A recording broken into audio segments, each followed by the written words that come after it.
accept that life is just so much harder for you than it is for everybody else, and that is just a fact. It doesn't have to be. Hi, my name is Kata, otherwise known as the Bloom and Bone Witch, and I was diagnosed with autism in 2024 after a long series of tests and diagnostics and what have you. A lot of people are being diagnosed with autism now, and so many people think it's just a trend, that we like the label, which is the same thing that they say about gays and lesbians and trans people and pretty much anybody else who's not the norm. I seriously do not care what people say about me.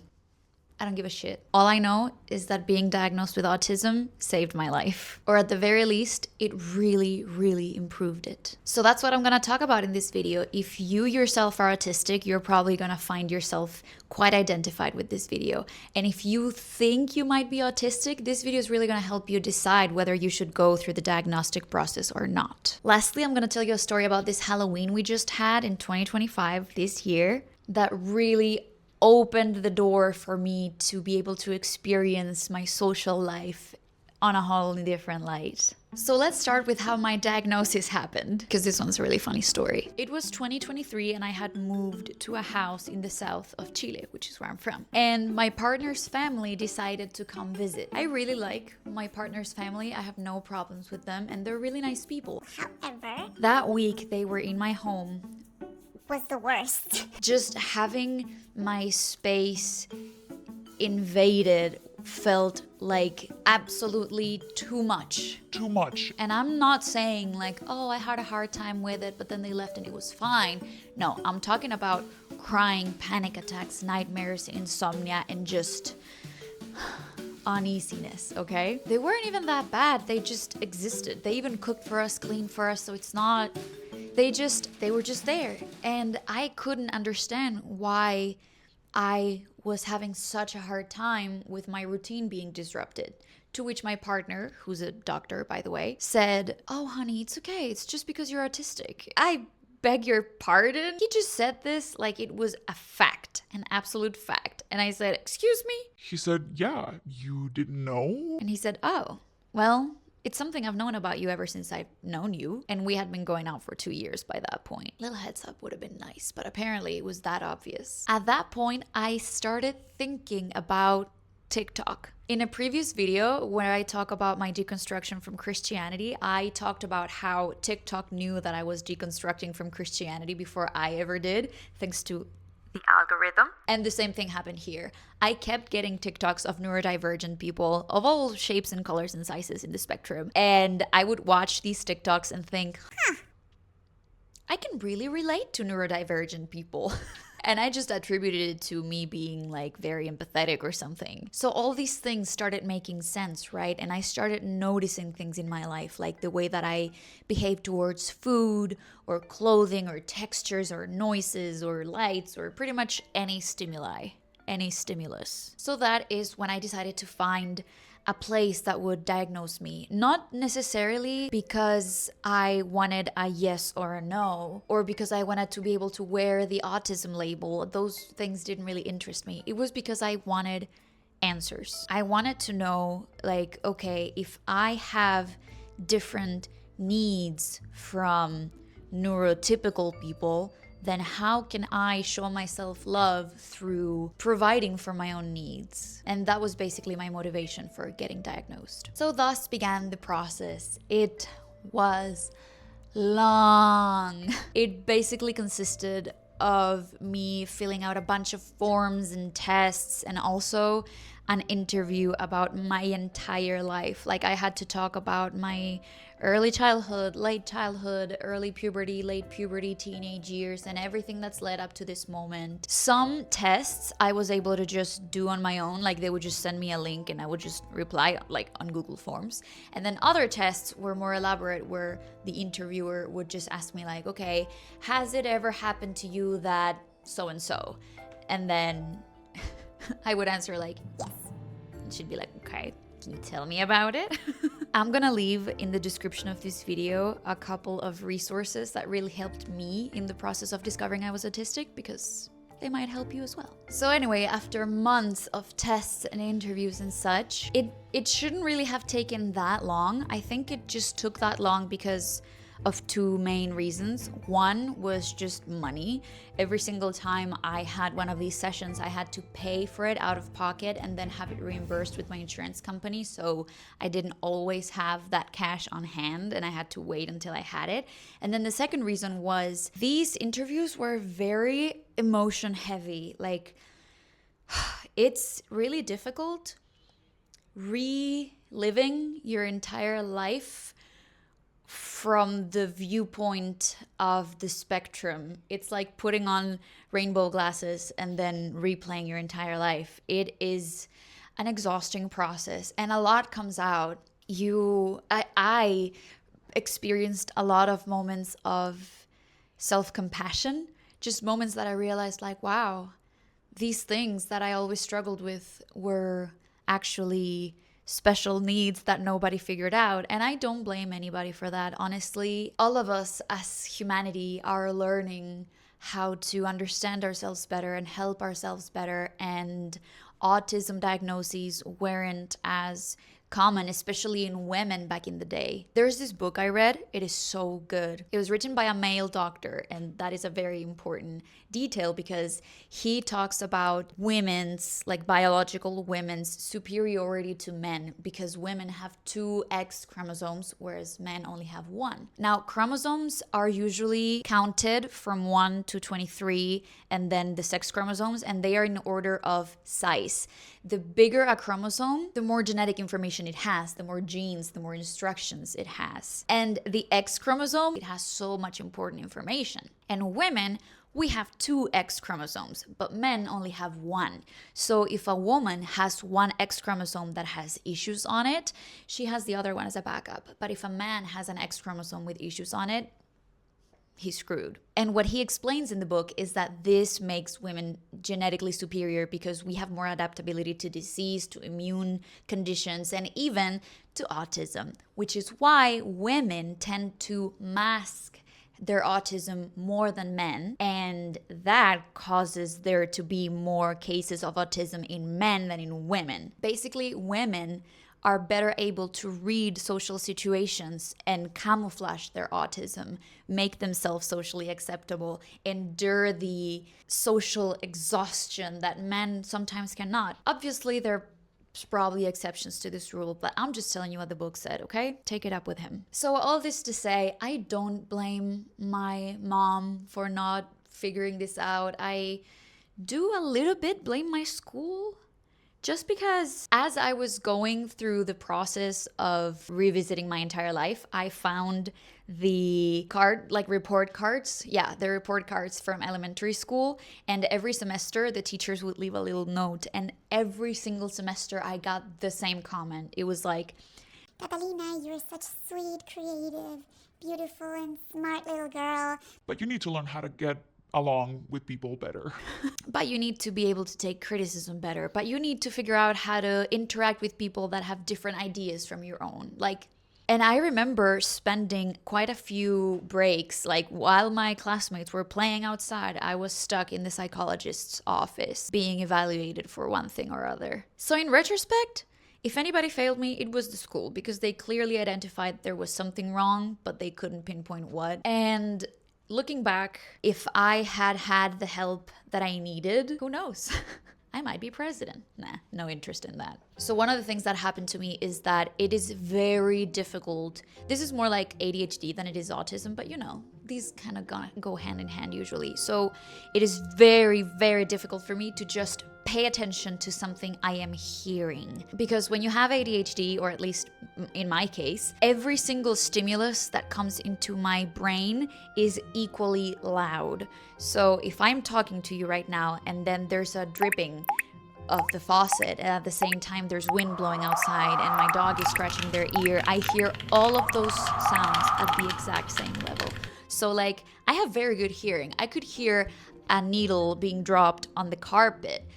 But if you're right in front of me and you start talking to me, I might not understand what you say unless I have full attention on your lips. So something that always helped me that I figured out in school is to doodle, to just draw or something while I would listen. And then in time that of course evolved into taking better notes and highlighting, and like I found ways to adapt and cope. I made it, guys. I made it. And I'm very proud to say that I graduated from high school with a pretty decent grade, and I graduated from university with a Bachelor of Science in nursing with honors. Don't ask me which ones because I don't remember. It doesn't matter.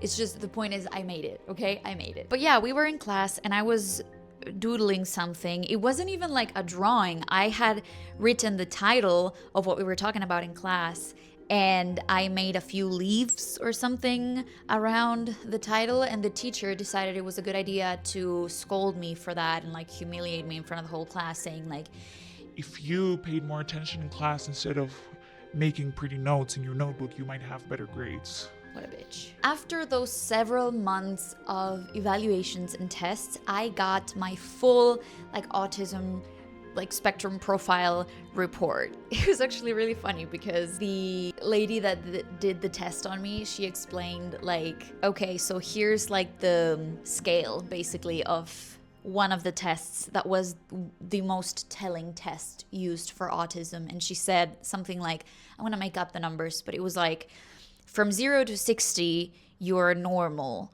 From 60 to like 120, you're like in the spectrum. And I was like 160 or something, like autistic as But it was a 10 or 12 pages long report, and it didn't just say, you're autistic, have a good life, goodbye. That'll be $1,000. No, the report actually profiled me in every single sensory aspect. It put me on a percentile for how I perceive different stimuli and where I tend to retract more and where I tend to seek more and what my coping mechanisms are. And it was so helpful. There were paragraphs full of advice on how to manage my issues with food, which has always been a huge topic in my life. I'd like to say I don't have, hold up, my dog wants to come in.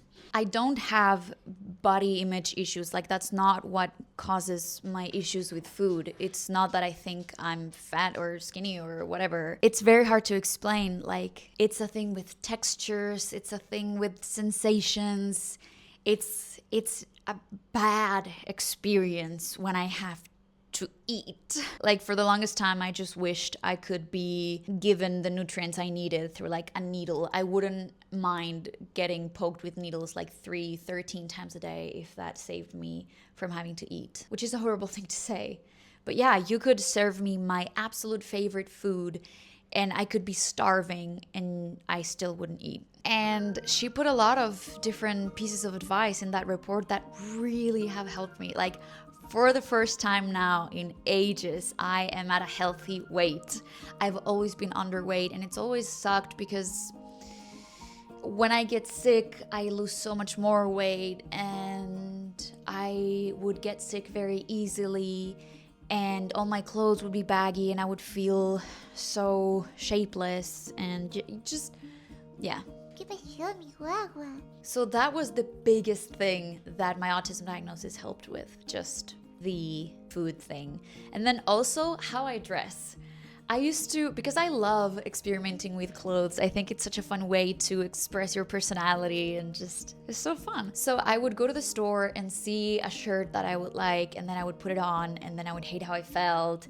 Or I would always be cold. My mother would always be running behind me with a parka to bundle me up, and I would always just run away from it because I hated the feeling of like Entrapment. that the parka would give me. So just learning these things about myself helped me now navigate life in such a smoother way. So before I go on to the story that will make the thumbnail of this video make sense, let me just say, if you're considering getting evaluated for autism or any color of the neurodivergent spectrum and you can afford it, I definitely recommend that you do so. And if you can't afford it and you suspect that you're neurodivergent, then I suggest you read books about it. Go and read what other neurodivergent people have said, because maybe you'll find somebody who's struggling with the same things you struggle with, and then you can see how they go about managing it. But the important thing is, don't just stay the way you are. Don't just accept that life is just so much harder for you than it is for everybody else, and that it's just a fact. It doesn't have to be.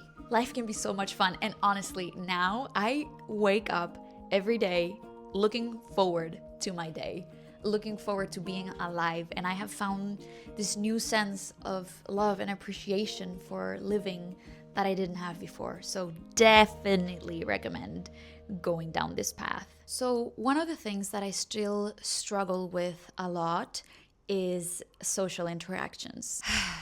I have a very dark and twisty sense of humor, and I offend people daily. And it does get exhausting. It feels like every single time I'm going to socialize, there is some sort of negative consequence. Like people are just drawing more lines in my profile, if that makes any sense. And there's this one thing that I think is very neurodivergent, based on what I've seen on TikTok, which is the of being perceived. Like everywhere I go, I can just feel people's eyes on me, and I can't not care because it causes a physical effect on me. Like it gives me the ick. And so many times I just wished I could be invisible. Which brings me to this story. So a little while ago, I was reading Jason Miller's Protection and Reversal Magic book. Because by the way, I am a witch. Like I am called the Bloom and Bone Witch. And if you want to see my witchy content, I exclusively post it on Patreon because I'm not comfortable sharing it publicly. So I suggest that you head to the link down below this video and go check out the content I have on Patreon to see if it's something you're interested in. Going back to the video. And on that book, Jason Miller talks about an invisibility spell. He even goes as far as to say that two times, he had the invisibility spell on, and some lady rear-ended him because she swore she couldn't see him. Like she looked and she couldn't see him. And another time, he was sitting in the living room with his roommates, and his roommates started talking bad about him, and he was sitting right there. So his invisibility spell definitely worked. And I thought, I haven't tried that invisibility spell yet. But as I was reading that, Halloween was coming up, and I thought, What a perfect instance to try invisibility. last year and this year we went to like a Halloween costume party to celebrate.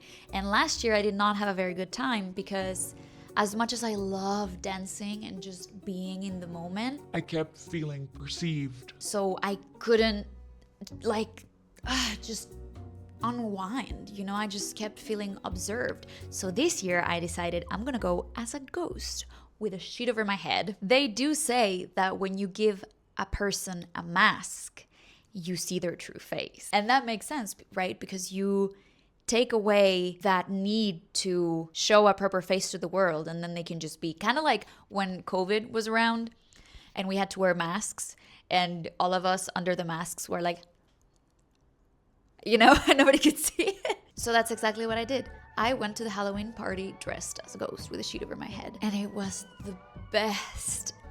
It was the best. I was able to just observe everybody and do my own thing. I had my little pouch here on my belly full of candy, and I would just dance and take candy and then take my water out of my back pocket and drink it, and nobody could see what I was doing. And it got to a point where people would just basically walk through me. Like so many people stumbled upon me because they literally didn't see me.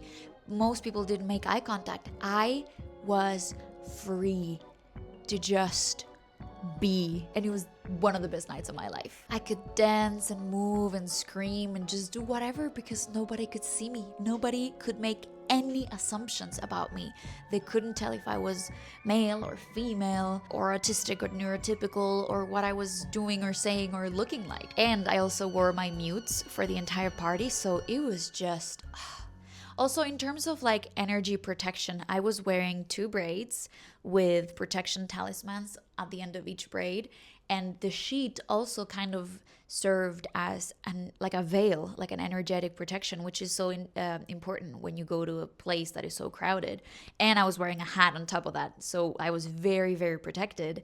And, with the earplugs also. So I got home and I didn't feel exhausted. I just felt okay. which never used to happen when I would go in social situations, right? I would get home and just feel absolutely drained. And then I would have to take like 3 or 4 days to recover from that social activity, but not this time. Now, I believe that the ability to have a good time and not give a crap about what people thought about me, that's not something the ghost gave me. That is something that the ghost showed me was already inside me. So my intention is not to start going outside wearing a sheet over my head every time so that it's easier. My intention is to allow myself to feel free to just be myself more and more until I get to the point where I don't need any sort of sheet over my head to just be myself. That is my goal, but I want to say to you who is watching this and who's thinking, ooh, I would love to just be able to wear a sheet everywhere I go, do it. Honestly, what the fuck are they gonna do to you? Who cares? They don't even see you. Just start going everywhere dressed as a ghost. See what happens. And if you do, please tag me because I want to see that. Unmasking is not for everybody. And I'm doing it as a way to honor myself and to show love to that little kid that is inside me who is just wondering why the fuck everybody has it out against her. Please be kind to everybody in the comments and feel free to reach out on all my social media accounts. See ya!